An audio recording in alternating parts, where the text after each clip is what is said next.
नमस्कार, मैं श्रुति पांडे आप सभी का ऑनलाइन अचीवर्स यूट्यूब चैनल पर स्वागत और अभिनंदन करती हूँ। दोस्तों, आज हम लोग एक महत्वपूर्ण विषय पर चर्चा करेंगे और ये समझेंगे कि हमें आगे कैसे और किस रणनीति के अनुसार चलना है कि कुछ ही समय में आप परीक्षा की बहुत महत्वपूर्ण तरीके से तैयारी कर सकें। इस संदर्भ में एक जिस विशेष परीक्षा की बात हो रही है और जिसके लिए शायद सभी विद्यार्थी बहुत दिन से उत्सुकता के वश में बहुत दिनों से उस परीक्षा के इंतजार में थे, तो जहां तक मेरा अनुमान है कि ये फॉर्म आपको मध्य मई में मिलेगा। तो आइए एक नजर डालते हैं कि परीक्षा क्या है, किस तरह का उसका रूपरेखा होगी और आगे हमारी क्या रणनीतियां रहेंगी। तो हम लोग बात करते हैं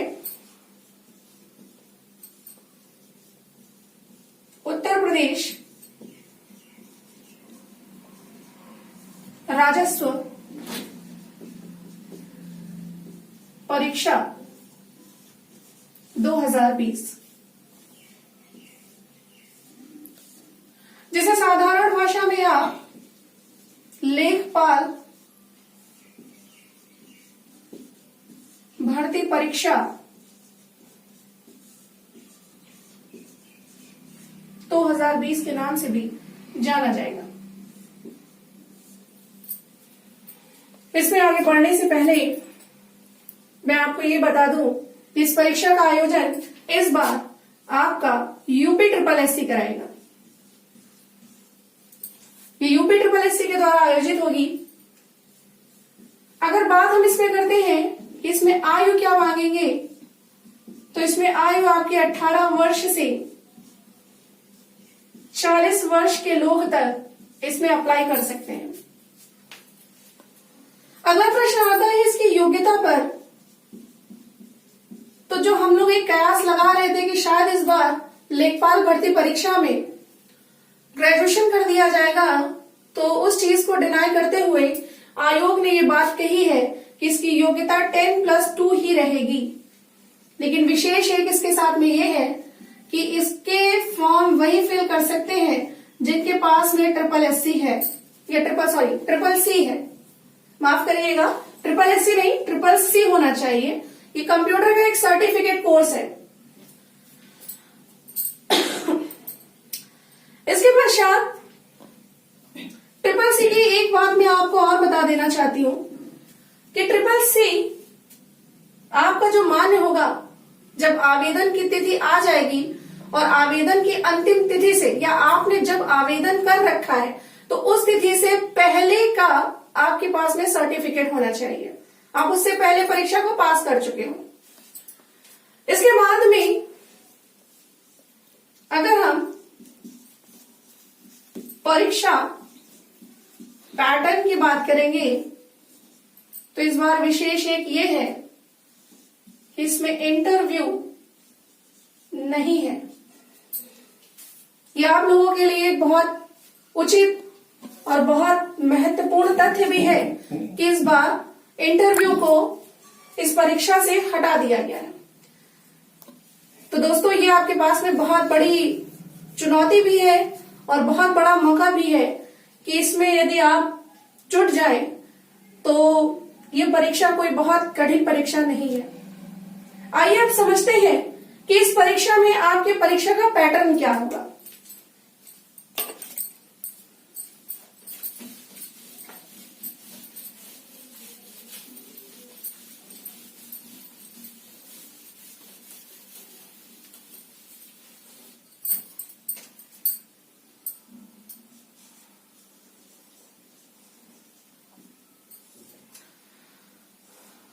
इसमें पैटर्न की अगर हम बात करते हैं तो सबसे पहला पैटर्न आता है आपका सामान्य हिंदी। इसमें 25 प्रश्न आएंगे आपके। दूसरा जो आपका सेक्शन आएगा वो आएगा गणित का। इसमें भी आपके 25 प्रश्न आएंगे। और तीसरा जो सेक्शन आएगा वो आएगा सामान्य अध्ययन का, और इसमें भी 25 प्रश्न आपके आएंगे। अगर 25 प्रश्नों में अगर हम देखते हैं तो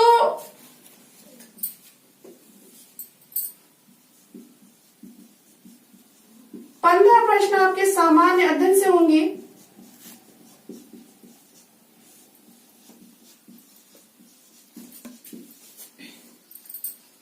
और लगभग 10 प्रश्न आपके करंट से होंगे।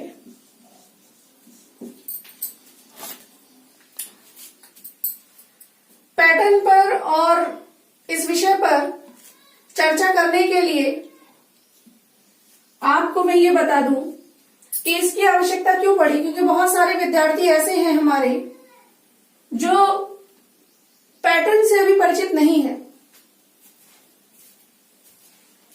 एक मिनट रुकिएगा, जरा मैं आवाज चेक कर लूं। ठीक है, आवाज ठीक है।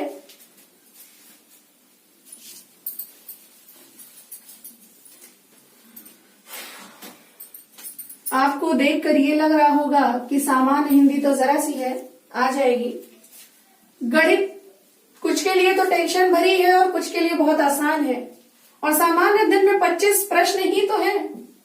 लेकिन मैं आपको एक बता दूं कि इसमें एक जो सबसे बड़ा और अहम रोल प्ले करेगा वो 25 प्रश्नों का करेगा, जिसे हम कहेंगे ग्रामीण समाज एवं परिवेश।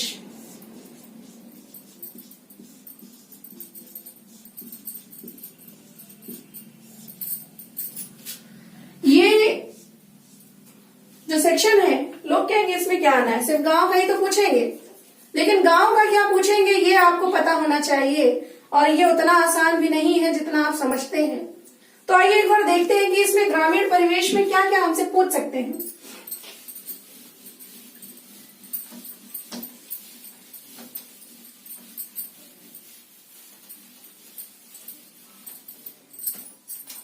चर्चा करते हैं अब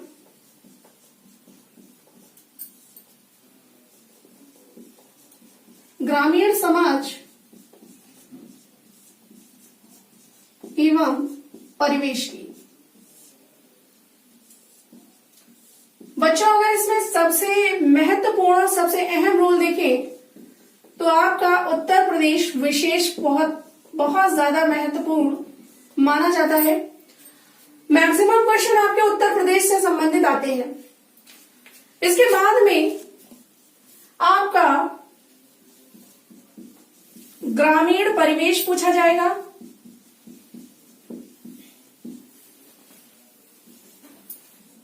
तीसरा सेक्शन ग्रामीण विशेष पूछा जाएगा, और इन 3 सेक्शन से मिलकर ही आपका एक जो टॉपिक बनेगा 25 प्रश्नों का, वो होगा ग्रामीण समाज एवं परिवेश, जिसमें 25 प्रश्न आएंगे और 25 प्रश्न होंगे 25 मार्क्स के। तो आपने देखा कि हिंदी हमारे पास में 25 प्रश्न होंगे, यानी 25 क्वेश्चन होंगे 25 मार्क्स के। हमारे पास में मैथ्स 25 क्वेश्चन होंगे 25 मार्क्स के। जीएस 25 क्वेश्चन 25 मार्क्स के, और हमारे पास में यूपी स्पेशल ग्रामीण समाज एवं परिवेश,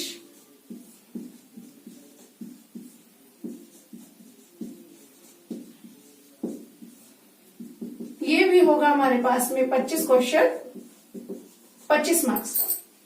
तो अगर देखा जाए तो हर एक प्रश्न हमारा 1 मार्क्स का है, यानी टोटल हमारे एग्जाम में क्वेश्चन आ रहे हैं 100 क्वेश्चन 100 मार्क्स के। उम्मीद है कि यहाँ तक कि आपको सब कुछ समझ में आ गया होगा, और जो मैं पैटर्न बता रही हूं इसे आप नोट जरूर करते चलिएगा, क्योंकि ये आपकी आधारशिला होगी। यदि आपको पैटर्न ही नहीं पता होगा और आपके पास में बेस ही नहीं लिखा होगा तो आप इसमें कहीं ना कहीं आप आगे चलकर परेशानी का अनुभव कर सकते हैं। तो आइए हम देखते हैं कि सामान्य अध्ययन में हमें क्या क्या पढ़ना है और कैसे पढ़ना है।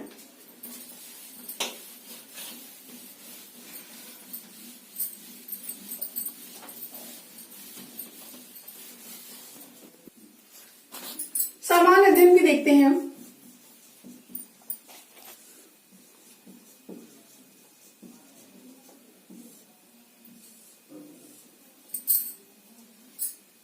एक बात कहना चाहूंगी आप लोगों से कि YouTube के इतिहास में सामान्य विज्ञान और सामान्य अध्ययन बहुत सारे चैनल चला रहे हैं।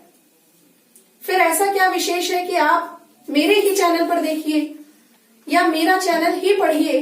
मैं ऐसा भी नहीं कह रही हूं कि आप मेरा ही चैनल पढ़िए, लेकिन इतना जरूर कहूंगी कि यदि आप तन्मयता के साथ में चैनल पर लगातार बने रहते हैं और सभी वीडियोस को बहुत ध्यान से और निरंतरता के साथ देखते हैं, तो लेखपाल भर्ती में आपको सिलेक्शन लेने से कोई नहीं रोक सकता। ये बात मैं ऐसे ही नहीं कह रही हूं, ये दावा है मेरा। और आप में से जितने भी लोग ये देख रहे हैं, ये वे भी समझ रहे हैं कि यदि इस तरह से चीजों को पढ़ा जाए तो आप लेखपाल की भर्ती परीक्षा में बिल्कुल आपके 5200 पदों में से एक पद आपका होगा। बहुत सारे विद्यार्थियों की एक समस्या ये भी आती है कि 2 दिन तो देखते हैं और उसके बाद में फिर वो तीसरा चौथा ऐसे ढूंढने लगते हैं। लेकिन एक चीज समझिएगा कि यदि आपको वाकई में सिलेक्शन चाहिए तो आपको पहले मन लगाना पड़ेगा और चीजों की गंभीरता को समझना पड़ेगा। मुझे लगता है कि मेरी बात आपको समझ में आ गई होगी। अब हम लोग देखते हैं कि सामान्य अध्ययन हमें कैसा पढ़ना है, क्या पढ़ना है। सामान्य अध्ययन को लोग रटने की कोशिश करते हैं। बहुत सारे लोग जो मुझे YouTube पे लाइव देख रहे होंगे या YouTube पे मुझे देख रहे हैं, उनको यही नहीं पता होगा कि सामान्य अध्ययन में आता क्या है। बहुत सारे लोगों ने मुझसे पूछा, मैम सामान्य अध्ययन में आता क्या क्या है। तो हर बार ये आपको सोचना नहीं है, हर बार आपको रटना नहीं है। सामान्य अध्ययन हम लोग अभी ऐसे समझेंगे कि इसका सिलेबस आपको समझ में आ जाएगा कि सामान्य अध्ययन में क्या क्या चीजें आती हैं। आप सभी को पता है कि हम कौन से ग्रह पे रहते हैं, बताइए। ग्रह ऐसे ही लिखा जाएगा ना, बताइए। ग्रह ऐसे लिखा जाएगा कि ऐसे लिखा जाएगा? अच्छा, ऐसे लिखा जाएगा कि ऐसे? हाँ, ग्रह ऐसे लिखा जाएगा क्योंकि ये ग्रह होता है प्लैनेट और ये ग्रह होता है घर। वेरी गुड, काफी समझदार हैं आप लोग। तो आपको पता है कि हम कौन से ग्रह पे रहते हैं, हम कौन से प्लैनेट पे रहते हैं? बोलिए। हमारे प्लैनेट को ब्लू प्लैनेट भी कहते हैं, यानी कि नीला ग्रह भी कहते हैं। बताइए, हम कौन से ग्रह पे रहते हैं? वेरी गुड, हम रहते हैं पृथ्वी पर। चलिए, अब देखिए, हम सामान्य अध्ययन को यहीं से समझते हैं कि हमारा सामान्य अध्ययन में कौन कौन से विषय आएंगे। हमारी जो पृथ्वी है, सबसे पहले पृथ्वी आई होगी। मनुष्य तो बहुत बात की बात हो गई। तो पृथ्वी जब आई होगी तो पृथ्वी का किसी ने अध्ययन भी किया होगा, बताइए। और पृथ्वी को कहते हैं जियो और स्टडी को यानी कहते हैं लॉजी। तो हमारा पहला टॉपिक हो जाएगा, यानी हमने स्टडी की किसकी? पृथ्वी की। तो हमारा पहला जो विषय सामान्य अध्ययन का बनेगा वो बनेगा भूगोल, या जिसे हम कहते हैं ज्योग्राफी, क्योंकि स्टडी का रूट वर्ड लॉजी या ग्राफी भी होता है। इंग्लिश भी आपको कभी पढ़ाएंगे तो आपको इंग्लिश में भी बड़ी मजा आएगी कि इंग्लिश आपको जितने लोग भी हैं जिनको इंग्लिश बहुत कठिन लगती है, बहुत आसान लगने लगेगी। अब हमने पहला शब्द पढ़ा, पहला विषय हमने पढ़ा भूगोल। भूगोल को हम कहते हैं ज्योग्राफी।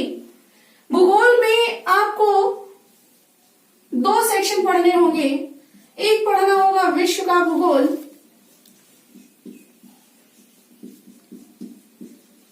और दूसरा पढ़ना होगा भारत का भूगोल।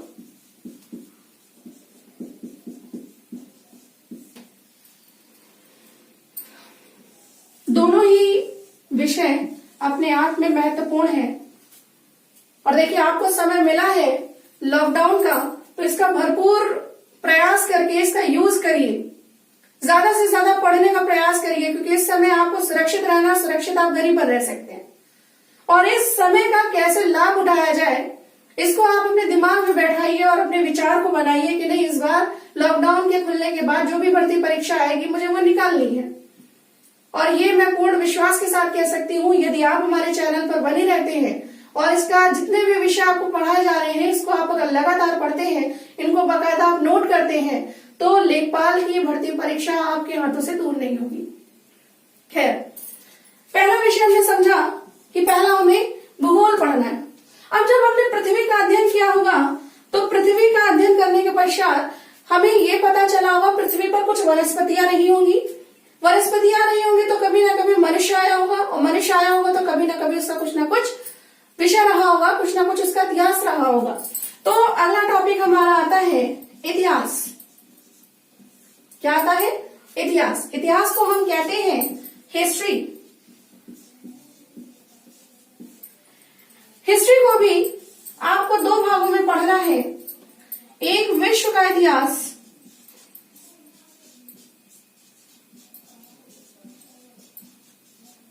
और दूसरा पढ़ना है भारत का इतिहास। ठीक है, भारत के इतिहास में 3 विषय में पढ़ने हैं, एक प्राचीन, एक मध्यकालीन और एक आधुनिक। ठीक है, तो भारत के इतिहास में आपको 3 तरह के सेक्शंस कवर करने पड़ेंगे, एक प्राचीन इतिहास, दूसरा मध्यकालीन इतिहास और तीसरा आधुनिक भारत का इतिहास। इसके पश्चात ये इतना आप लोगों ने नोट कर लिया ना? नोट कर लिया? मैं 2 मिनट हट रही हूं, उसका स्क्रीनशॉट आप लोग ले लीजिए जी। ठीक है, अब आगे बढ़ते हैं।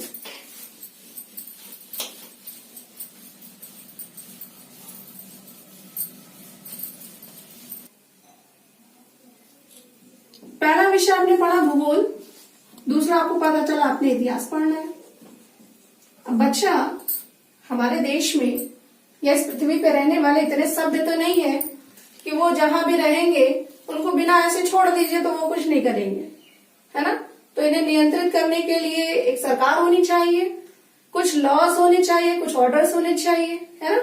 तो यानी कि इन लोगों को कंट्रोल रखने के लिए जो हम लोगों ने तीसरा सेक्शन बनाया, जो हमें कुछ कानून और नियम समझाता है, उसे हम कहते हैं संविधान,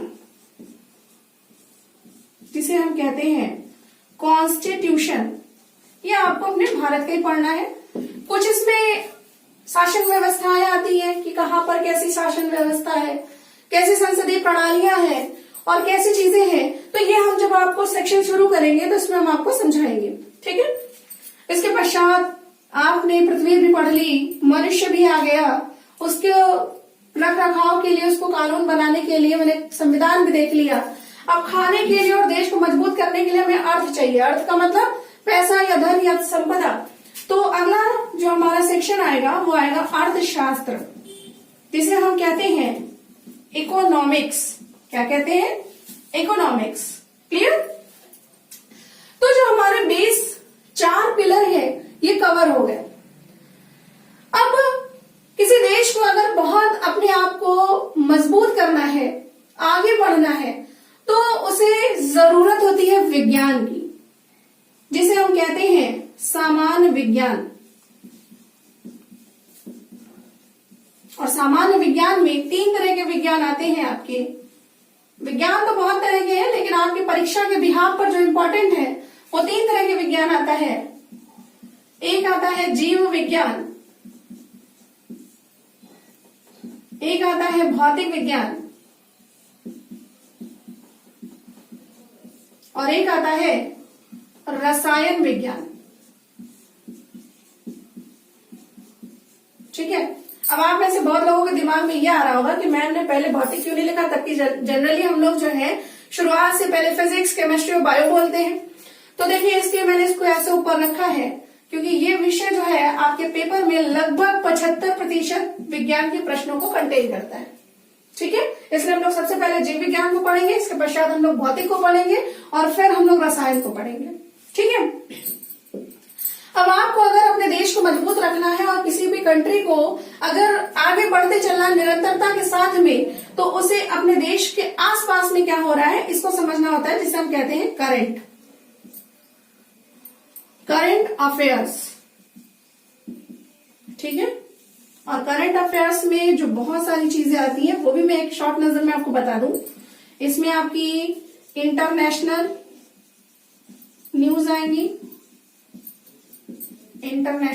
आएंगी, जिसे हिंदी में कहते हैं अंतरराष्ट्रीय समाचार। इसमें आपका नेशनल आएगा, जिसे हम कहते हैं राष्ट्रीय। इसमें आपका गेम्स एंड स्पोर्ट्स आएंगे। इसमें आपका अवार्ड्स आएंगे। इसमें आपका एक्सरसाइज आएंगी। इसमें आपके बहुत सारे स्टैटिक भी कभी कभी पूछ लेता है करंट से रिलेटेड, और इस तरह की सामान्य चीजें बहुत सारी रहती हैं। बुक एंड ऑथर्स भी कभी कभी पूछ लेता है।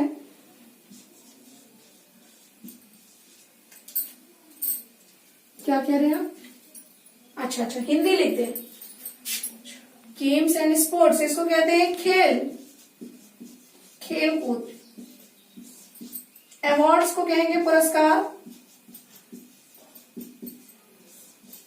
एक्सरसाइज को कहेंगे अभ्यास। ये एक्सरसाइज होती है मिलिट्री एक्सरसाइज जो होती है, जो हमारी थल सेना, जल सेना, वायु सेना के बीच में होती है। स्टैटिक जो होता है ये स्थितिक विज्ञान होता है, जो पॉइंट्स कभी बदलते नहीं है उनको बोलते हैं। और बुक्स जो है किताबें हैं। ठीक है, इसके बाद में एक महत्वपूर्ण सेक्शन आपको जो पढ़ना है, जो मैंने 25 नंबर का चौथा सेक्शन बताया था, वो था आपका यूपी स्पेशल। और यूपी स्पेशल के बाद में जो 5वां सेक्शन आपको पढ़ना है, 8वां सेक्शन, वो है ग्रामीण समाज एवं परिवेश।